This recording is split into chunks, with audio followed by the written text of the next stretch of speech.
को वाजिब करार दे दिया। ये अजानों की जो आवाजें आती हैं, इल्म तो सबको है कि नमाज वाजिब है, कि मस्जिद के मनारों से फिर अजान क्यों दी जाती है कि जब ये रात को गाफिल होके सो जाता है, इसे मीठी नींद से अल्लाह उठाकर कहता है, ऐ बंदे खुदा नींद से उठ, तू दुनिया में सोने के लिए नहीं आया, तू रब की इबादत के लिए आया है। फिर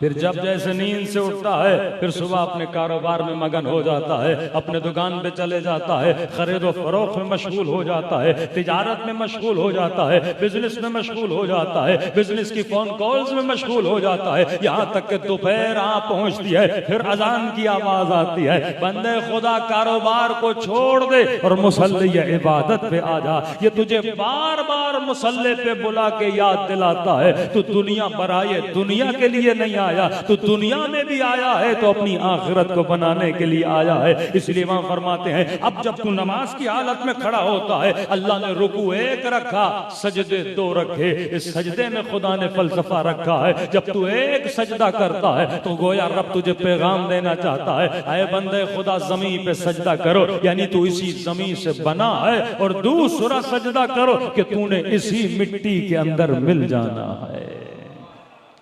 तो अगर कोई बंदा नमाज से दूरी करे तो कहा ना, अस्सलातो तन्हा अनिल फहशाए वल मुनकर, नमाज फहशा से बचाती है, मुनकर से बचाती है। इसी तरह नमाज बचाती है कि जब बंदा नमाज की हालत में होता है, उसकी गफलतें टूट जाती हैं, और जब गफलत टूटती है, इंसान हुजूर के मैदान में दाखिल हो जाता है, जिसे हुजूर परवरदिगार आलम कहते हैं। जिसका हुजूर जितना ज्यादा है उतना वो गुनाहों से दूर है, जिसकी गफलत जितनी ज्यादा है उतना वो गुनाहों के अंदर है। तो हमें ये दो कैफियतों का ख्याल करना है, मेरी गफलत दायमी न हो पाए और मेरा हुजूर हमेशा वाला हुजूर हो। अब किसी ने कहा, मौला अगर हम उरफा के मकामात पे पहुंचना चाहते हैं, अगर हम उलमा औलियात के मकामात को छूना चाहते हैं, तो बताइए हम क्या करें कि हम गफलत को मिटा दें और हमेशा हालत हुजूर में रहे। तो फरमाया, हुजूर में रहने के लिए एक सिफत अपने अंदर पैदा करो। वो कौन सी सिफत है? फरमाया, हमेशा अपनी जबानों को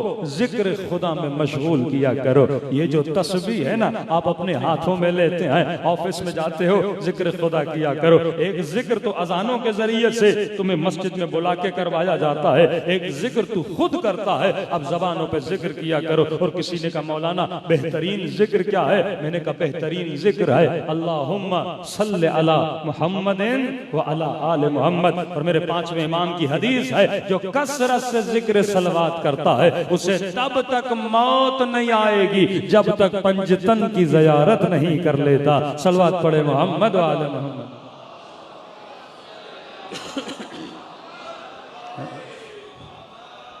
तो हमने देखिए, मजलिस इमाम हुसैन क्या करती है? गफलत को तोड़ देती है ना, आपके दिल में हुजूर को पैदा करती है। आप अपने काम काज में मशगूल होते हैं, 1 घंटा इमाम हुसैन की मजलिस में आते हैं, आपके दिल में क्या पैदा होता है? हुजूर पैदा होता है। किसका हुजूर? इमाम हुसैन का हुजूर। अब इस हुजूर को बाकी रखना है, यानी ये नहीं कि सिर्फ इमाम हुसैन मजलिस तक हाजिर रहें, मजलिस से घर भी जाऊं, मौला का वजूद मेरे वजूद और मेरे कल्ब के अंदर क्या रहे? हाजिर रहे। अब हुजूर को पैदा करने के लिए चंद आदात अगर इंसान अपने अंदर डाल दे तो इंसान का वजूद नूरानी बन जाए। एक सिफत, हमेशा बंदा दाइमुज़ जिक्र रहे। एक शख्स कहता है, मौला अली मेरी दुकान पर आए। ज़ाहिर मौला अली भी दाढ़ी बनवाने जाते थे, बाल बनवाने नाई के पास जाते थे। नाई था, कहता मौला अली मेरे दुकान पर आए, तो मौला ने कहा मेरी थोड़ी मूंछों को बना दो। कहता मैं मौला की मूंछों को बनाने लगा, लेकिन क्या देखा, मौला के होंठों में जुम्बिश, होंठ हिल रहे हैं। तो मैंने कहा मौला एक लहजे के लिए अपने होंठों को रोकिए ताकि मैं आपकी मूंछों को बना दूं। इमाम ने फरमाया, अली को पसंद नहीं, एक लम्हे के लिए भी अली की ज़बान जिक्र खुदा में न रहे। हाँ? ये अली इब्न अबी तालिब है, लेकिन आज हमारी जबानें किस जिक्र में होती हैं? अगर आदत हो जाए ना आज़ा को जिक्र परवरदिगार आलम की, जबान जिक्र खुदा करे, इसे मलका कहते हैं। दूसरी फरमाया, हमेशा दाइमुल वुज़ू रहा करो। कई औकात आपने देखा होगा ऐसे शुहदा, ऐसे ज़ुहदा कि सदियों के बाद इत्तफाकन कब्र खुद गई या कोई सैलाब आया, जनाजा बाहर निकल आया, जैसे बाबवे का जनाजा या आगा इस्फहानी का जनाजा, या कराची में एक दो जवान ऐसे थे जिनके जनाजे लोगों ने देखे, तो जनाजा क्या था? सही सालिम जनाजा था। यानी 400 साल के बाद भी जनाजा सही सालिम है। किसी ने कहा मौलाना हम क्या करें कि हमारा बदन भी ऐसे सही सालिम रहे कि जमीन के कीड़े हमारे बदन को न खाएं। उसमें एक ही है कि आज़ा जब अल्लाह की इताअत करते हैं, जबान जब जिक्र परवरदिगार आलम करती है, दूसरी ये सिफत है जो बंदा हमेशा दाइमुल वुजू रहे। अभी कोई बहुत बड़ी फारसी नहीं है, हमेशा दाइमुल वुजू रहना। कई बीमारियों से बंदा बच जाता है। मैं पंजाब के एक शहर में गया, मैंने वहां मजलिस में इमाम का ये फार्मूला बताया कि इमाम रज़ा फरमाते हैं अगर दुनिया में बंदा कोई काम करने जाए और उस काम में उसे नाकामी हो, तो मौला फरमाते हैं कसूरवार किसी और को न ठहराए, कसूरवार खुद को ठहराए, सरजनिश अपनी करे। का मौला वो क्यों? इमाम फरमाते हैं अगर वुजू करके जाता तो उसका काम हो जाना था। हाँ? कई काम हालते वुजू में रहने की वजह से हो जाते हैं। हमेशा दाइमुल वुजू रहो। कितने मोमिन की ख्वाहिश है कि मुझे इमाम ज़माना की ज़ियारत हो जाए? कितनी मोमिना है जो कहती है हमारे जनाब सैयदा की ज़ियारत हो जाए? अब उन्होंने खुद फरमाया कि ला यमस्सुहु इल्लल मुतहहरून, या कुरान की आयत इन्नमा युरीदुल्लाह, अल्लाह ने हर तरह की रिज्स व निजासत से क्या रखा? दूर रखा। जब तुम कुरान को बगैर वुजू के मस नहीं कर सकते, हो सकता है इत्तफाकन इमाम ज़माना किसी जगह से गुजर रहे हो और तुम्हारा वुजू न हो। जब कुरान बगैर वुजू के मस नहीं हो सकता, तो बगैर वुजू के इमाम ज़माना की ज़ियारत कैसे हो सकती है? तो वुजू करने की एक नीयत ये भी हो सकती है कि बंदा हमेशा दाइमुल वुजू, इस नीयत से कि मुझे कभी भी फर्जंद ज़हरा की ज़ियारत नसीब हो सकती है। यानी इस नीयत में सवाब भी है कि हमेशा आमादा रहे कि मैं किसकी ज़ियारत करूं? इमाम ज़माना की ज़ियारत करूं। हमने तैयारी करनी है। कहाँ की तैयारी? अबदियत की तैयारी करनी है। तभी फरमाया कुल्लु नफ्सिन ज़ाइक़तुल मौत, हर नफ्स को मौत का जायका चखना है। मैंने कई मजालिस में अर्ज कर चुका हूं, मौत का जायका चखना है। क्या चखना है? जायका। सवाल है मौत का जायका कैसा है? मीठा है, खट्टा है, नमकीन है, कड़वा है? मसलन सेब का कोई ना कोई जायका है, अनार का कोई ना कोई जायका है।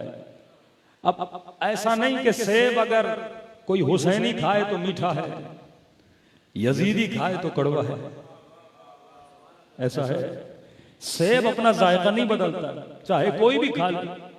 सेब को यजीद भी खाएगा जायका वैसा, सेब को हुर भी खाएगा जायका वैसा है।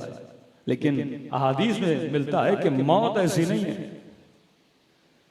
मौत का जायका साबित नहीं है कि मसलन मेरे लिए भी वही हो, आपके लिए भी वही हो, किसी शहीद के लिए भी वही हो, किसी इमाम के लिए भी वही हो। मौत का जायका अली के लिए और है, अली वाले के लिए और है, अली के दुश्मन के लिए और है। लेकिन सवाल यह है ये जायका है कैसा? कोई खुदा की कोई बहुत बड़ी लाइब्रेरी तो नहीं जिसमें परवरदिगार आलम ने मुख्तलिफ हजारों सैकड़ों मौत के जायके रखे हुए हैं और हर जायके के ऊपर लिखा हुआ है भाई ये जायका मसलन आरिफ साहब का है, ये जायका हसन साहब का है, ये जायका मोहम्मद साहब का है, ये जायका गुलाम अली साहब का है। ऐसा तो नहीं है। परवरदिगार मौत का जायका कैसा है? तो उलमा समझाने के लिए मिसाल देते हैं, फरमाते मौत का बजाते खुद कोई जायका नहीं है। मौत की मिसाल पानी के गिलास की तरह है। तसव्वुर कीजिए पानी का गिलास है, पानी के अंदर एक सलाहियत है। वो सलाहियत यह है कि पानी मुख्तलिफ जायकों को अपनी तरफ खींचता है।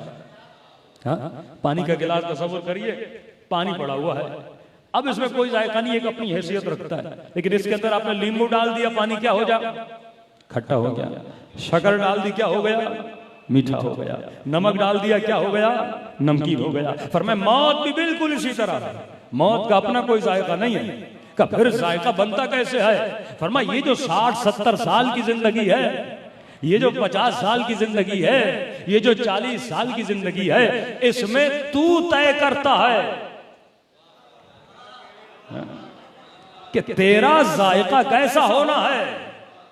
समझो ये आबे हयात है। खुदा एक गिलास तुझे देता है, अब कहता है 15 साल से लेकर जब तक तुझे मौत आएगी, अब ये तू तय करेगा कि अपने जायके को मीठा बनाना है या अपने जायके को कड़वा बनाना है या अपने जायके को अच्छा बनाना है। अब ये तेरा इख्तियार है, अब ये तेरी मर्जी है। अगर तू चाहे अली की इताअत करके अपने मौत के जायके को मीठा बना, या अली की मुखालिफत करके मौत के जायके को कड़वा बना। अब जब तुझे मौत आएगी, मलकुल मौत का और कोई काम नहीं है। मलकुल मौत ये पानी का गिलास लाएगा, अब पीने वाला जब पिएगा कहेगा मलकुल मौत ये इतना कड़वा क्यों है। आवाज आएगी जायका मैंने नहीं बनाया, जायका तूने बनाया है।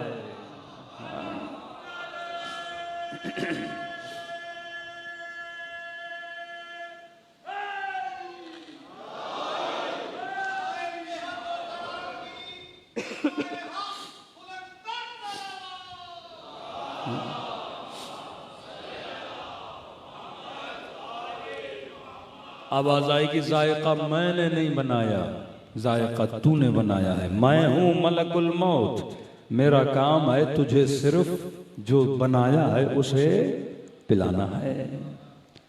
कोई कहे मौलाना बड़ा ऑथेंटिक कोई हदीस बता दीजिए ताकि आपका फलसफा हमारी समझ में आ जाए। मैंने कहा करबला में आ जाओ। हुसैन ने भतीजे से पूछा था कि कैफ इंदकल मौत, कासिम तेरे लिए मौत कैसी है। कहा चचा अहला मिनल असल, शहद से ज्यादा मीठी है। मतलब अगर तू चाहे अपने मौत के जायके को शहद से ज्यादा मीठा कर सकता है। लेकिन मैंने बदन की बात की थी, दाइमुल वुजू रहना, दाइमुल जिक्र रहना। तीसरी चीज याद रखिए, गुस्ल जुमा। हाँ, गुस्ल जुमा। जिस इंसान का जिंदगी में एक भी गुस्ल जुमा मिस न हुआ हो ना, उसके जिस्म को जमीन नहीं खाती। हाँ, ये भी रिवायात में मौजूद है। उस बंदे का जिस्म भी सही सालिम रहता है। आपके कराची का एक जवान था, नाम नहीं लूंगा, बड़ा नेक जवान था, जिसने कई दुश्मनान अहले बैत को वासिले जहन्नुम किया था। बड़ा मुजाहिद किस्म का जवान था। एक हमले के दरमियान उसको गोली लगी और गोली क्योंकि किडनी में लगी, बच नहीं पाया, दुनिया से चला गया। दोस्तों ने गुस्ल कफन देके उसे दफना दिया। कहते हैं कोई 8 महीने के बाद पकड़ धकड़ में एक बंदे ने उनका नाम बता दिया, लेकिन पुलिस को यकीन नहीं हो रहा था ये बंदा मर चुका है। उन्होंने कहा भाई ये बंदा मर चुका है, कब का मर चुका है। तो उन्होंने कहा मैं यकीन नहीं आता उसे तुमने कहाँ दफन किया है। उन्होंने कराची की एक जगह बताई कि भाई हमने इनको यहाँ दफन किया। कोर्ट से उन्होंने ऑर्डर्स लिए कि हम कब्र की खुदाई करेंगे, कहीं ये झूठ तो नहीं बोल रहे बंदा अभी तक जिंदा हो और पुलिस को वांटेड हो। उन्होंने कब्र कुशाई की, जिसमें हमारे चंद शिया लोग भी शामिल थे। कहते जब कब्र खोदी गई 8-9 महीने के बाद, हाँ, जब कब्र खोदी गई 8-9 महीने के बाद उनके जिस्म से ऐसी खुशबू आ रही थी।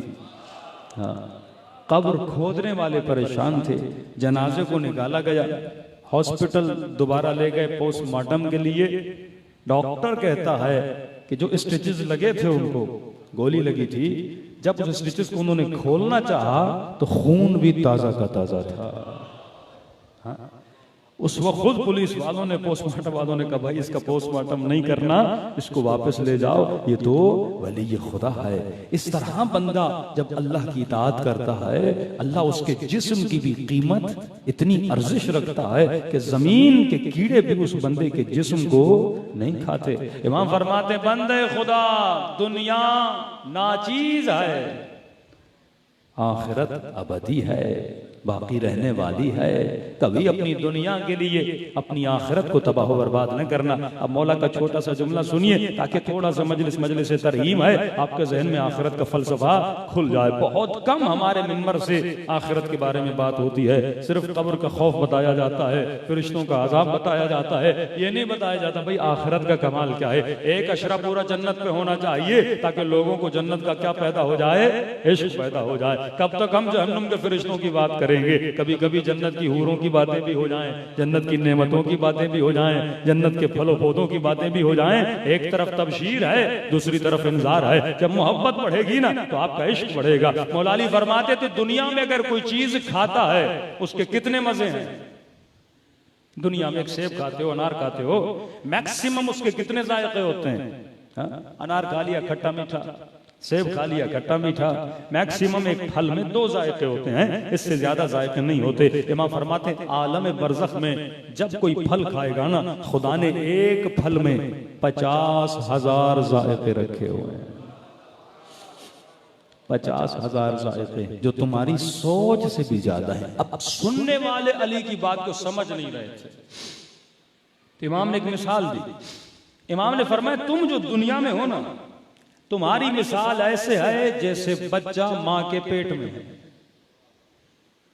तुम जो दुनिया में हो तुम्हारी मिसाल ऐसे है जैसे छोटा बच्चा मां के पेट में होता है। का जितनी लज्जतें बच्चा मां के पेट में लेता है, समझो उतनी लज्जतें तुम दुनिया के पेट में लेते हो। और से सुनिएगा, जितनी लज्जतें बच्चा मां के पेट में लेता है, महदूद लज्जतों से मालामाल होता है कंपेयर टू दुनिया। मसलन बच्चा जब मां के पेट में होता है ज्यादा लज्जत लेता है, या जब दुनिया में आता है ज्यादा लज्जत लेता है। अगर गिना जाए कि मां के पेट में कितनी लज्जतें ले रहा है और दुनिया में आकर कितनी लज्जतें लेता है, तो कंपेयर कर ही नहीं सकते, क्योंकि इतनी दुनिया की लज्जतें ज्यादा हैं कंपेयर टू मां के पेट में। तो फरमाया बिल्कुल इसी तरह, जिस तरह मां का पेट छोटा है इसी तरह दुनिया छोटी है, और जिस तरह मां के पेट के तनासुब से दुनिया बड़ी है, इसी तरह दुनिया के तनासुब से आलम बरज़ख बड़ा है। अगर समझ गए हो मौला की मिसाल को, तो वह फरमाते जो हाल उस बच्चे का मां के पेट में होता है ना, वही हाल तुम्हारे दुनिया में होता है। फरमाते तुझे 2 पेटों से गुजर के जाना है, एक पेट मां का, दूसरा पेट दुनिया का। असल में तू पैदा तब होता है जब दुनिया से बरज़ख में आता है। तेरी असल विलादत वो है। यहां विलादत नहीं है, यहां तू ग्रोथ कर रहा है, ग्रो कर रहा है, बड़ा हो रहा है। एक बच्चा बोले मैं मां के पेट में हूं, मेरी विलादत हो गई है, तेरी विलादत नहीं है। बच्चे का मां के पेट में जिस्म कामिल होता है, और इंसान का दुनिया के पेट में रूह कामिल होती है। हाँ? 2 तकामुल हैं। एक तकामुल जिस्म का है जो मां के पेट में होता है, दूसरा तकामुल रूह का है जो दुनिया के पेट में होता है। फरमाया कई चीजें खुदा बच्चे को मां के पेट में देता है, पर पेट के लिए नहीं होती, दुनिया के लिए होती हैं। जैसे बच्चे को शिकम मादर में पांव दिए, वहां चलेगा नहीं, पर दिए वहां पे। आंखें दी वहां देखेगा नहीं, पर दिए वहां पे। जबान दी वहां बोलेगा नहीं, लेकिन दिए वहां पे।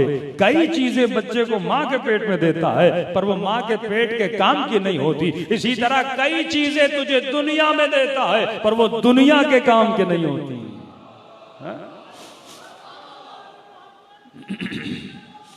अल्लाहुम्मा सल्ली अला मुहम्मद। अब मिसाल दे रहा हूं, एक आदमी की जिंदगी है 60 साल। ये बात बेवकूफ लोग होते हैं, उनको समझ नहीं आती कई चीजों की। जिंदगी अल्लाह ने 60, कराची की अगर जिंदगी निकाली जाए तो मैक्सिमम 65। बहुत बंदा अच्छा खाना खाए, मोहतात रहे तो 70 क्रॉस कर ले, वरना क्रॉस भी करेगा तो खुद दुआएं करेगा खुदा जल्दी मुझे उठा ले। हाँ, इतनी चिकनाहट और इतना तेल आपकी कराची में है, किसी दोस्त ने अमेरिका को पता चल जाए कराची वाले इतना तेल खाते हैं तो शायद हमला कर दे। ये हम जुल्म भी करते हैं अपने ऊपर। एक तो याद रखिए, खुदा नहीं चाहता हम छोटी जिंदगी जिए, ये हम अपनी जिंदगियों को तबाह करते हैं। मैं तो कहता हूँ बाज़ औक़ात शायद मोमिनीन दुनिया से जाएंगे, कहेंगे परवरदिगारा हमने इमाम हुसैन की इतनी न्याज की थी, अल्लाह कहेगा उसी की वजह से तुम्हें सजा दूंगा मैं। कहेंगे परवरदिगारा न्याज की कोई सजा होती है क्या? तुमने लोगों के मैदे खराब कर दिए ऐसी न्याज से। हर चीज का वहां हिसाब किताब है, हर चीज का हिसाब किताब है। हमने एक मजलिस में मोमिन ने इसरार किया, मौलाना हमारी न्याज खा लीजिए, 3 दिन तक हमारा पेट खराब है। अब मैंने कहा ये न्याज है या बीमारी है? सोचना चाहिए आपको, लोगों को खिला क्या रहे हो? हर चीज का। हम समझते हैं सिर्फ नमाज का पूछा जाएगा, रोजे का पूछा जाएगा, ज़कात का पूछा जाएगा। अब बंदे ने नमाज कर ली और लोगों ने कहा हाजी साहब हज कर लिया, इमाम हुसैन का ज़वार है, ज़ियारत कर ली, बच्चों को अच्छी तालीम दिला, जब कहते अल्लाह कोई और चीजों को नहीं, वहां उन चीजों का सवाल होगा जिनका तुमने यहां पे सोचा भी नहीं था। हुकूकुल इबाद, किसी बंदे पे अगर थोड़ा सा, ये भी जुल्म है ना, लोग इन चीजों पे गौर नहीं करते, फिक्र नहीं करते। मौला अली का फरमाने, अगर बंदा दुकान से गोश्त ले और ऐसी शॉपर में डाले, थैली में डाले जो विजिबल हो, जहां से गोश्त नजर आए, और हाथ में लेके 5-6 गलियों से गुजरता हुआ है, किसी फकीर की निगाह गोश्त पे पड़े जिसने 6 महीने से गोश्त नहीं खाया, हाँ, ये कहेगा कयामत पे खुदा मैंने कौन सा गुनाह किया था? अल्लाह कहेगा तूने एक भूखे को गोश्त दिखाया था, उसके दिल में तूने हसरत को पैदा किया। उन चीजों का सवाल होगा। हुकूकुल इबाद है, अपने ऊपर जुल्म किया, तौबा की, अल्लाह माफ कर देगा, लेकिन तेरी वजह से किसी के ऊपर कोई असर होता है। कोई खातून बदहिजाब होकर रोड पे चलती है, वल्लाह इन एक्टरों पे, एक्ट्रेसेस पे जो कयामत में अजाब होने वाला है, अगर अभी भी सोचे तो ये अपने अजाब को सोच के ही दुनिया में मर जाए। जो इंसान अपने हुस्न की नुमाइश करे, बदहिजाब होकर रोडों पे चले, अगर किसी जवान के वजूद में हसरत गुनाह पैदा होती है और उस हसरत की वजह से कल जाके वो गुनाह में मुब्तला होता है, इसका सारा गुनाह किस पर है? उस खातून पे चला जाता है। कल बोलोगी खुदा मैंने तो किसी पे कोई जुल्म नहीं किया, वहां पे आवाज आएगी तेरी वजह से किसी के जहन में गुनाह की ख्वाहिश पैदा हुई। मुसब्बिब कौन था? तू मुसब्बिब था ना। आप क्यों फरमाते हैं कि खुदा इमाम हुसैन के कातिलों को भी लानत कर, जो राजी हुए उन पर भी लानत कर, जो देखते रहे उन पर भी लानत कर। यानी जिन्होंने शुमूलियत नहीं थी, दूर से देखते रहे पर राजी रहे, उन पर भी लानत है। हम हर उस अमल के जिम्मेदार हैं जिसके सबब कौन बनता है? हम बनते हैं। फरमाया ऐसा नहीं एक बंदा शराब बेचता है, दूसरा शराब बनाता है, तीसरा शराब को एक जगह से दूसरी जगह पे ले जाता है, ये तीनों उस गुनाह में क्या है? शरीक हो जाते हैं। तुमने कतअन किसी भी गुनाह का मुआविन नहीं बनना, जर्रा बराबर मुआविन बनते हो। वो इमाम का चाहने वाला था ना, उस इमाम से मिलने आया, इमाम ने कहा तुम कैसे? मौला मैं आपका चाहने वाला हूं। का तेरी कमाई सही कमाई नहीं है? का मौला मैंने आज तक कोई हराम नहीं किया। इमाम ने कहा तुमने मेरे दुश्मन को अपने ऊंट किराए पे दिए थे। मेरे दुश्मन को अपने ऊंट तुमने किसको दिए थे? किराए पे दिए थे। मजलिस पढ़वा रहा है, उसका धंधा हराम का धंधा है, और तू उसकी मजलिस पढ़ रहा है, तो वो पैसा क्या हो जाता है? हराम का पैसा हो जाता है। ये वो चीजों का सवाल कयामत में होता है। फरमाया 2 पेटों से तुझे गुजरना है, एक माँ का पेट, दूसरा दुनिया का पेट है। असल तेरी विलादत कहां पे होनी है? विलादत आलमे बरज़ख में होनी है। फरमाया जिस तरह माँ को ख्याल रखना पड़ता है ना माँ के पेट में, माँ जो खाती है उसका असर बच्चे पे होता है, माँ जो देखती है उसका असर बच्चे पे होता है, माँ जो पीती है उसका असर बच्चे पे होता है, माँ जिससे दोस्ती करती है उसका असर बच्चे पे होता है, इवन जो माँ सोचती है उसका असर भी बच्चे पे होता है। बिल्कुल इसी तरह जब तू दुनिया में आता है, जिससे तू दोस्ती करता है उसका असर तेरी रूह पे होता है, जो तू खाता है उसका असर तेरी रूह पे होता है, जो तू सोचता है उसका असर तेरी रूह पे होता है। अब ये तेरा कमाल है कि तू माँ के पेट से सही सालिम होकर आया, लेकिन उससे बरतरीन कमाल यह है कि जब तू दुनिया के पेट से निकले तो अली के दामन में सही सालिम होकर पैदा हो। तभी फरमाया मन यमुत यरनी, जो भी दुनिया से जाता है अली की ज़ियारत करके जाता है। मासूम फरमाते कई बच्चे शिकम मादर से नाकिसुल विलादा होके पैदा होते हैं, लूले लंगड़े पैदा होते हैं। जायद आज़ाल के एक बच्चा पैदा हुआ, 2 गर्दनें हैं, 2 दिल हैं।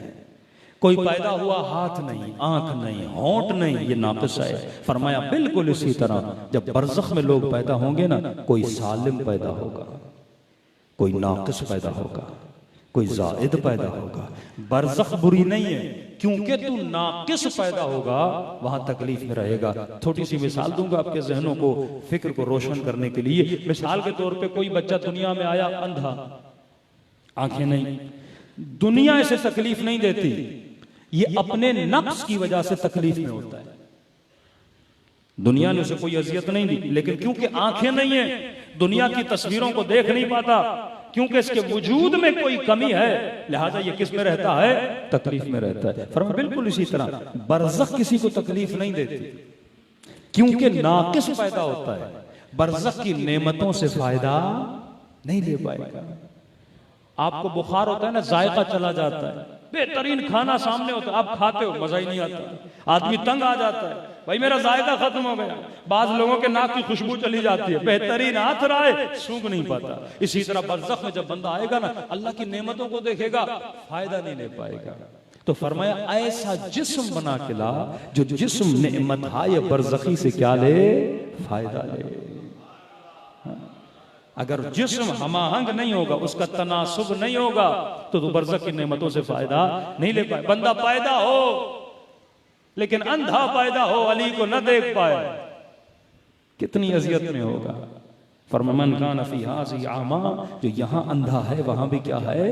अंधा होगा। यानी यहाँ हक़ाइक़ आलम को न देखे, अल्लाह उसे वहां क्या करेगा? अंधा पैदा करेगा। रसूल फरमाते मेरी उम्मत के गुनहगार 10 हैवानों की शक्लों में उठाए जाए। मासूम फरमाते जैसा मिजाज तेरा दुनिया में होगा ना, वैसा मिजाज लेकर आखिरत में पैदा होगे। का मौला आपका कुर्ब कैसे हासिल करे? इमाम फरमाते हैं हमारी सिफात को अपने वजूद में पैदा करना शुरू कर दो। हाँ। देखो मौला अली के अंदर कौन सी सिफत थी, इमाम हसन के अंदर कौन सी सिफत थी, इमाम हुसैन के अंदर कौन सी सिफत थी। एक एक सिफत को अपने वजूद के अंदर पैदा करो। जैसे जैसे सिफत आती जाएगी वैसे वैसे कुर्ब मोहम्मद और आले मोहम्मद तुम्हारे वजूद में आता जाएगा। अली सखी थे, अपने अंदर सखावत की सिफत पैदा कर। यतीम परवर थे, यतीम परवरी की सिफत पैदा कर। मौला अली के अंदर खुजू था, खुशू था, उजुब नहीं था, तकब्बुर नहीं था। अपने वजूद के अंदर से सिफात को खत्म कर। जितनी सिफात अलवी तुम्हारे वजूद में आएंगी, उतना तो अली इब्न अबी तालिब के वजूद के करीब होता जाएगा। आखिरी जुमला सुनिए, इमाम फरमाते जब तुम्हारी विलादत होती है, सबसे ज्यादा खुशी तुम्हारे माँ बाप को होती है, और तब होती है जब तू सही सालिम होता है। लेकिन कोई बच्चा नाकिस पैदा हो, बीमार पैदा हो, सबसे ज्यादा जो रोती है ना वो माँ रोती है, बाप रोता है, मेरा बच्चा बीमार पैदा हुआ। फरमा ये जो दुनिया के माँ बाप हैं ये तुम्हारे जिस्मों के माँ बाप हैं। अना व अली अबवा हाज़िहिल उम्मा, हम मैं और अली इस उम्मत के रूहों के बाप हैं। ये जो दुनिया में बाप मिले ये तुम्हारे जिस्मों के बाप हैं। तुम्हारे अरवाह का बाप कौन है? अली और मोहम्मद है। फरमा जिस तरह माँ तुझे रिसीव करते वक्त खुश होती है, इसी तरह जब तू दुनिया से जाता है मैं और अली तुम्हें लेने के लिए आलम बरज़ख में आते हैं। अगर सलमान बन के आएगा तो खुशी होती है, लेकिन खुदा न खास्ता अगर नाक़िस होकर पैदा हुआ तो हमें बड़ी तकलीफ होती है। सल्लल्लाहु अलैहि मोहम्मद व आलम।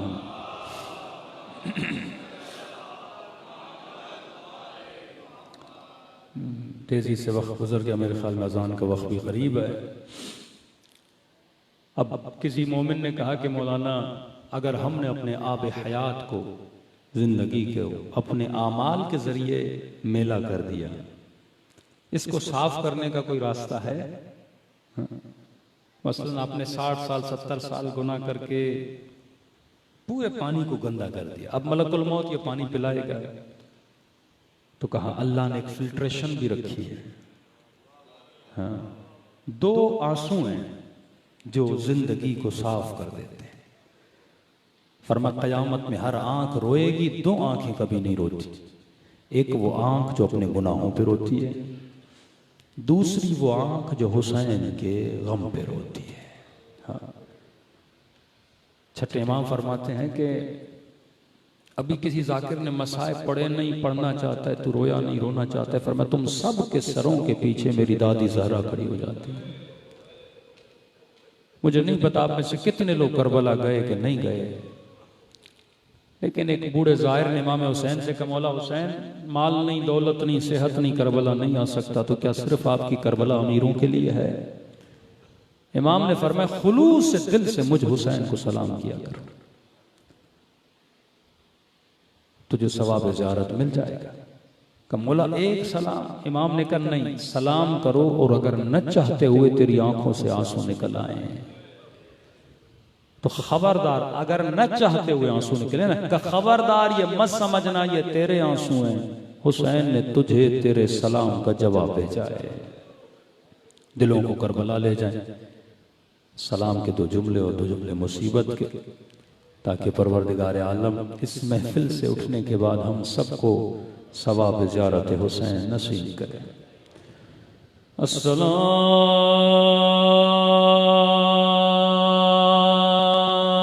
अला हुसैन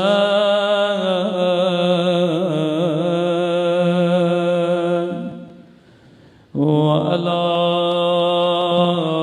अली इब्न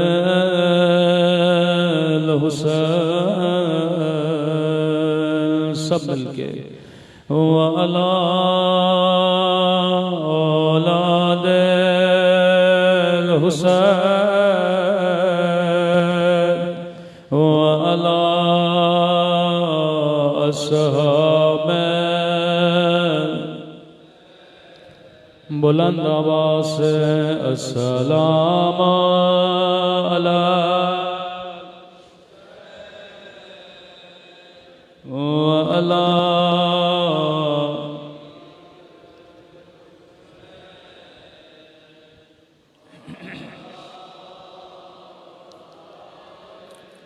हुसैन व अला अस्हाब, सब मिलके बुलंद आवाज़ से अस्सलाम अला हुसैन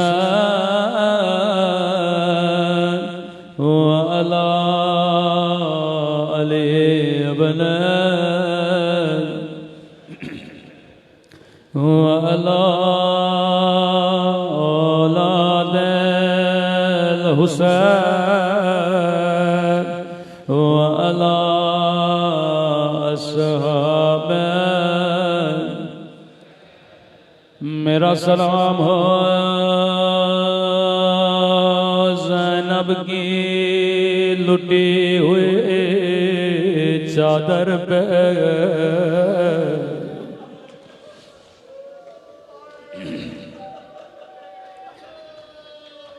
मेरी आदत है मैं मज़ाहिब में इमाम ज़माना के सलाम पढ़ता हूँ। हम मुहर्रम और सफ़र में हर नूह खां का नूह सुनते हैं, लेकिन कभी कभी इमाम ज़माना का नूह सुना करो। ज़ियारत नाहिया मेरे इमाम ज़माना का नूह सुनेंगे, अपने जद को कैसे सलाम करते हैं। फरमाया मेरा सलाम हो उन ज़ख्मी कलाइयों पे जिन्हें पस गर्दन बांधा गया था।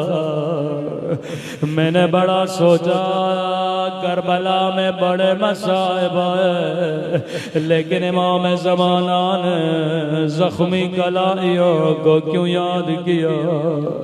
एक रिवायत जब मेरी नज़रों से गुजरी मुझे इमाम का सलाम समझ में आया। रावी कहता 11 मुहर्रम को ज़ैनब से गिरे जैसे अब्बास गिरे थे। कदीमी मोमिनो शायद कोई बच्चा कहे मौलाना ज़ैनब के तो बाजू सलामत थे, अब्बास के तो बाजू सलामत नहीं थे। भला ज़ैनब अब्बास की तरह कैसे गिरे। मैंने कहा जवाब मैं नहीं दूंगा। इमाम ज़माना ज़ियारत नाहिया में फरमाते मेरा सलाम हो मेरी उन पुफियों पे ओ जिनके हाथ उनकी गर्दनों से बंधे थे। ज़ैनब ऐसे गिरे जैसे अब्बास घोड़े से।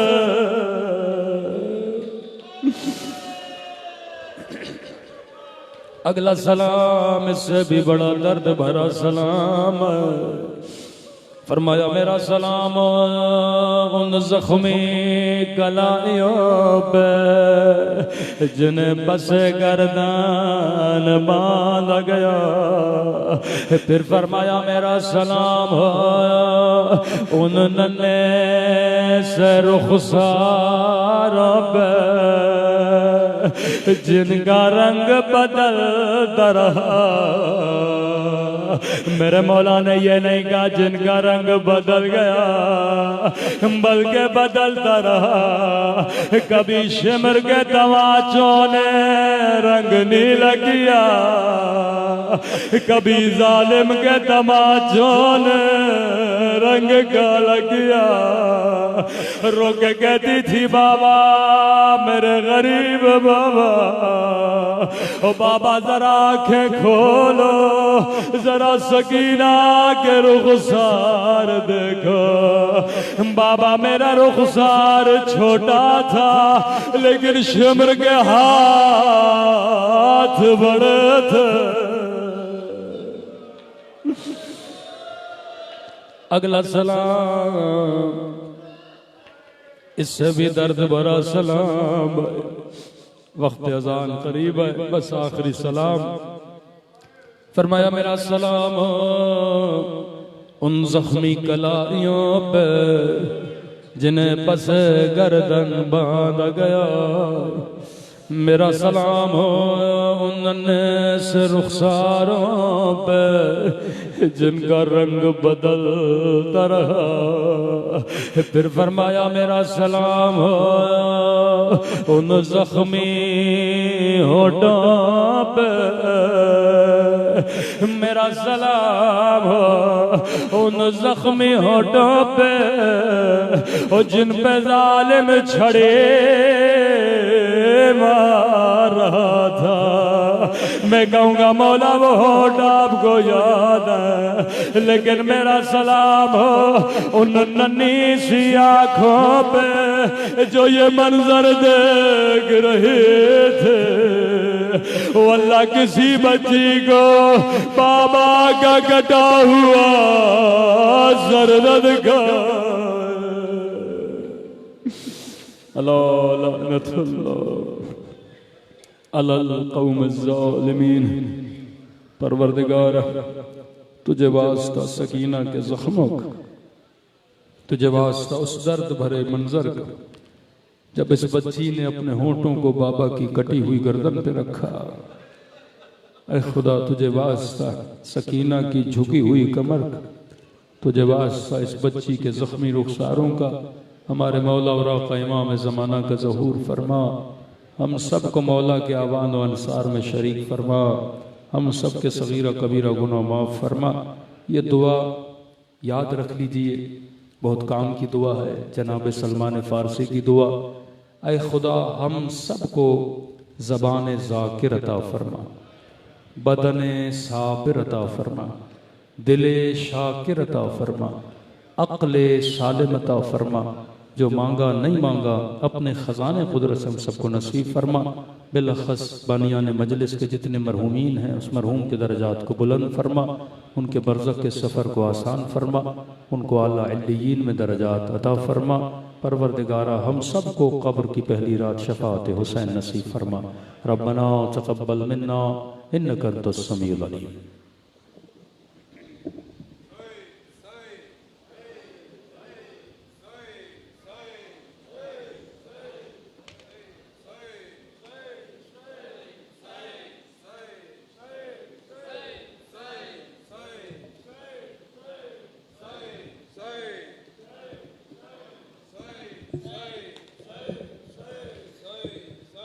खो गए हो तुम कहाँ,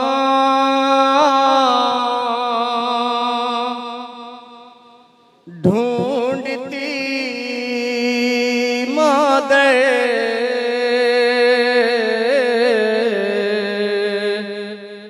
ए अली अकबर मेरे, ए अली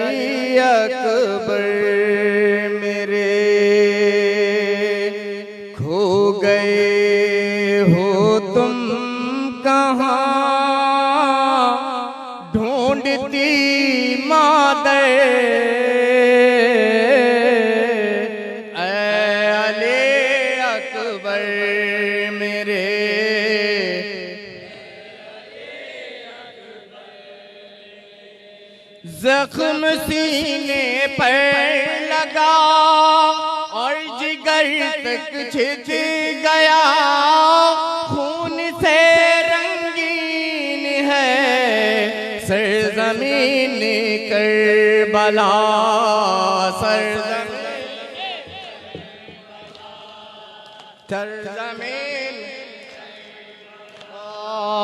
हाथ रख लो ज़ख्म पर, आती है मादर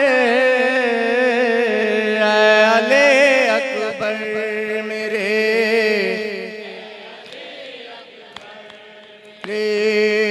आरज़ू ये थी मेरी देखूं सहरे की लड़ी, हाय किस्मत क्या करूं खून में मैया भरे, खून में मैया भरे, खून में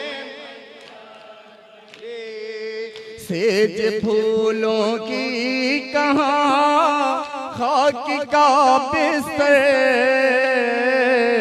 अले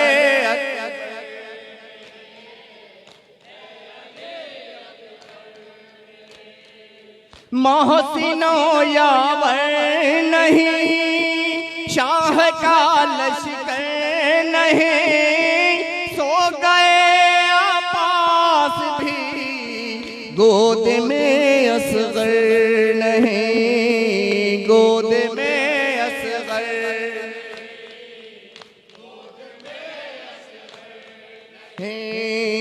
सैकड़ों रंजो महन और एक सरवर आले,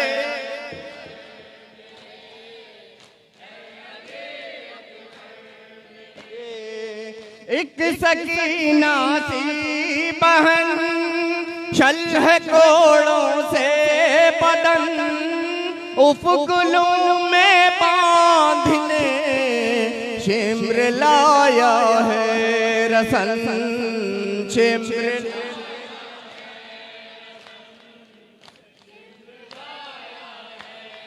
सन जुल्म की है इंतहा, छिन गए गौहर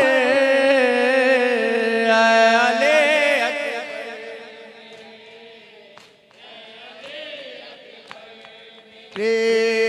कैद से जब आऊंगी मैं मदीने जाऊंगी, पूछेगी सुगरा तुम्हें क्या उसे बतलाओगे, क्या उसे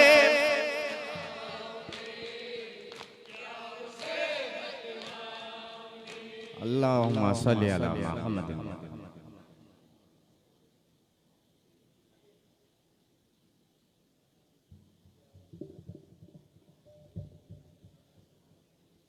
मुतवज्जह इजारत अस्सलातु वस्सलामु अलैका या रसूलल्लाह, अस्सलामु अलैका या नबी अल्लाह, अस्सलामु अलैका या हबीब अल्लाह, अस्सलामु अलैका या इमाम और रहमा, या रहमतुल लिल आलमीन, या खातमुन नबीयीन, अस्सलामु अलैका या अमीरुल मोमिनीन, अस्सलामु अलैका या फातिमत ज़हरा सय्यदत निसाइल आलमीन, अस्सलामु अलैका या अबा मुहम्मद हसन इब्न अली, अस्सलातु वस्सलामु अलैका अबा अब्दुल्लाहिल हुसैन, अस्सलाम अलल हुसैन व अला अली इब्नुल हुसैन व अला औलादिल हुसैन व अला असहाबिल हुसैन जमीअन शुहदाए करबला व रहमतुल्लाहि व बरकातुहू।